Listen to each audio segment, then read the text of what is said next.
በእንዳንተ አይነት መናጤ ምጋበዝ አይደለም። ስማንተ ናና ና። አቤት። ሂሳብ ስንት ነው? ተከፍሏል። እኔ መቤት ማለት ማን ይከፈለው? እዛ ጋር ያለው ልጅ። እኔ ብሬ ለይም ብያለሁ። ማን ተቀበላለክ? ይቅርታ እኔ አላወቅኩም። ዞር በል እባክህ ማትረባ። አንተ ማን ስለሆንክ ነው ለኔ የምትከፍልልኝ? ምን ችግር አለው ዮርዲ? አሃ ቴዲና እንዴ አንድ ማኪያቶ ከፍለ ከችግር ወጣ ለማለት ነው? አሁንም ያውነሽ በቃ ስማ፣ እኔ ዮርዳኖስ ተሾመ በእንዳንተ አይነት መናጤ ምጋበዝ አይደለም። እሺ ቆይ ይሄን ያህል ተለያየን እንጂ አልተገዳደልን። ደረጃህን ወቅ። ስማ አንተ ስንት ነው ከፈለው? ታናኬኩ 500 ብር። አሁኑኑ መልስለት። እቺን አረኩ ብሎ ለማውራት ነው። ሆ ወይኔ ጉዴ። አለሽም ይቅርታ የኔ አባት ረስቼ መጥቼ ነው። ይልልም አይቻልም፣ ያስቀጣኛል። ወይ እሱን ጠይቅ። እንዴ እሱ ምን አገባው? የወንድሙ ቤት እኮ ነው። የከፈልኩላትን ብር አምጣው። ስጣው እባክህ። አሁን ደውዬ ትራንስፈር አስደርጋለሁ። የኮራ ባል ነው ያለኝ። ትሰማዋለህ? ሄሎ የኔ ፍቅር፣ የሆነ ቦታ ሆኜ ነው 10 ሺህ ብር ትራንስፈር አድርግልኝ። አንቺ ደግሞ ሁሌ ገንዘብ ነው የምትይው? የለኝም፣ ስራ ላይ ነኝ። ቻው። ለዚሁ ነው። ለማንኛውም ሳትከፍል እንዳትወጣ፣ ካልሆነ ቤቱን ሙሉ አጽድታ ትውጣ። እኔ ያንን ገንዘብ ባንክ አስገብቼ እመጣለሁ። እንዴ ያው ሻርገሽ አባረርሽው ፍቅረኛሽ አይደለ እንዴ? እንዴ ደግሞ እንዴት ነው ያማረበት? አው ሂጂ አውሪው። አይ ይቅር ሂጂ፣ ባንቺ አይጨክንም። አቤት። አላስታወስከኝም? አንተ አጠገብ ይሉትኛ እንደደርስ ለራስ አይቀፍም እንዴ? ቢዝነስ እየጀመርኩ እንደሆነ ታውቂያለሽ። ትንሽ ጊዜ እኮ ነው። ጊዜ ሁሉንም ነገር ያስተካክላል። እኔ እሱ አይመለከተኝም። እኔ ካንተ ጋር ያከኩ መኖር አልፈልግም። የተሻለ ሰው አግኝቻለሁ። ጊዜ እንዳመጣሽ ጊዜ ሊወስድሽ ነው። ነገ ላይ የት እንደምንገናኝ አናውቀውም። ክፉ ባንነጋገር ጥሩ ይመስለኛል። ቲሽ ቢዝነስ ነው ፍልስፍና ነው ያስከው። ቀልደኛ። አታስታውሰኝም? አይገርመኝም።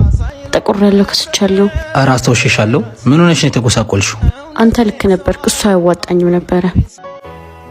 እባክዎትን አባባ እስከመጣ ድረስ ይሸፍኑልኝ። እሺ ልጄ ምን ሆነሽ ነው? እናቴ እሺ ቀስ በይ። አይ መከራዋች ልጅ። አይ መከራዋ። ሄይ እዚህ ጋር ምንድነው የተዝረከረከው? ማነሽ? ፍጹም የታለሽ? ፍጹም ወይ ይኸውልሽ አሁን እየተጣደፈች ወጣች። እቺ ዘልዛላ ስራ ጥላ ነው ትንዘላዘለው። ወይ እንደሱ አይደለም ልጄ፣ እናቷ ታመውባት እኮ ነው አሁን ሄደችው። እኔ ስለሷ እናት ታመመች ሞተች ምን አገባኝ? ስራን ማን ይስራላት? እስክትመጣ እኔ ራሴ አገዛታለሁ እናቴ። እና ምን ይገትራል? ሂዳ በቃ ወደ ስራ። ብሽቆች። እሺ ፈጣሪ ሊያሳብዱኝ ነው። ወይ ያማል እንደ ደደብ። ይቅርታ ይሉኛል እንዴ? ሂዱልኝ አሁን ካይኔ። እሺ ምን ነው ወንድሜ? ምን ነው? ብርጭቆው ተሰበረ እና ይሰበራ። ምን የሰውየው ተጠፋስ መሰልሽ እንዴ? ገንዘብ እኮ ነው የወጣበት። ስንት ነው? አንድ ብርጭቆ 200 ብር። 200 ብር? ይኸው እንጂ እንዴ 200 ብር እኮ ነው ያልኩት። አንዱን ነው የሰበርኩት፣ አንዱ የሳቸው። የሳቸውን እኔማ ከደሞዛቸው ቆርጣለሁ ብዬ ነበር። እንደዛ ከሆነ ሂሳቡ ችሏል። አረ ነይ ቆይ። ጥሩ ሰው ነህ። አሁን ነው ሂሳቡ የቻለው። እሺ ወንድም ላይኖርሽ ይችላል፣ ባልም ላይኖርሽ ይችላል፣ አባት ግን አለሽ አይደል? ደደብ።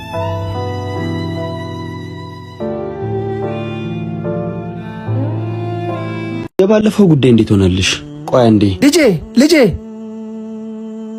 አቤት። ብር ጥለ እስኪ ልመነውን ይተውት፣ ሰርቶ ይብሉ። ምን? እንደውም መኪናን ከውጭ አጽዷት። እሺ ጆ እንዴት እንደሰለቸኝ ብታይ። ታዲያ ለምንድን ነው የምትይጂው? መጨረሻ ጊዜ ላስደስተው ብዬ ነው። አባቴን ካልተዋወቅሽ አለኝ። ቶሎ የምትቀባበዩን ተቀባበለሽ ግላሽ በይ። ሳሙኑን የቤቱን ወደ ይከፍልልኛል። ከዛ በኋላ ግን ውሻ አድርጌ ነው የምጥለው። በቃ ጨርሽ ደውይልኛ። ቻው በቃሽ። የኔ ፍቅር በይኒ ዳባዬ ቤት እየጠበቀን ነው።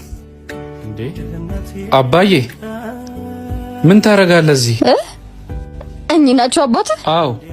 ምን ነው እየለመኑ የሚኖሩ አባት ይዘነው ካላገባውሽ የምትለኝ? ምንድነው የምትይው አንቺ? ተው ልጄ ለማኝ መጀመሪያም አልሰማም አልሽኝ እንጂ ብር ጥላችሁ ልሰጣችሁ ነበር። መረጋጋት የሚባል ነገር አልፈጠረብሽም ማለት? ልጄ የምትወዳት ልጅ ካንተ ይልቅ ገንዘብን ነው የምታፈቅረው።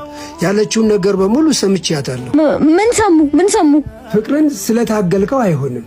በሰላም ነው ቦስ? አምጣም እየመጡ ነው። አንድ ያውልቅ አስተኝ ቶሎ በል። ሂድ በቃ ሂድ። ሰላም እንዴት ናችሁ? አንተ ከሆቴል እየዞርክ በቃ ታስተናግዳለህ። አይገርምሽ? ምንም የማያልፍልህ ልጅ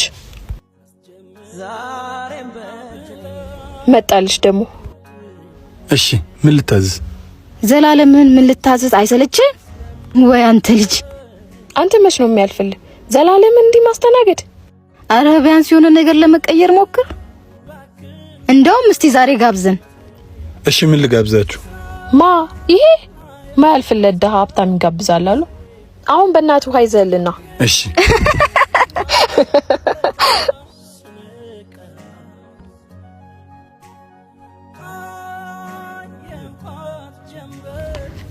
እንዴ ምንድነው? ምን አይነት ስራ ነው የምሰራው? ላይ ትደፋለህ እንዴ?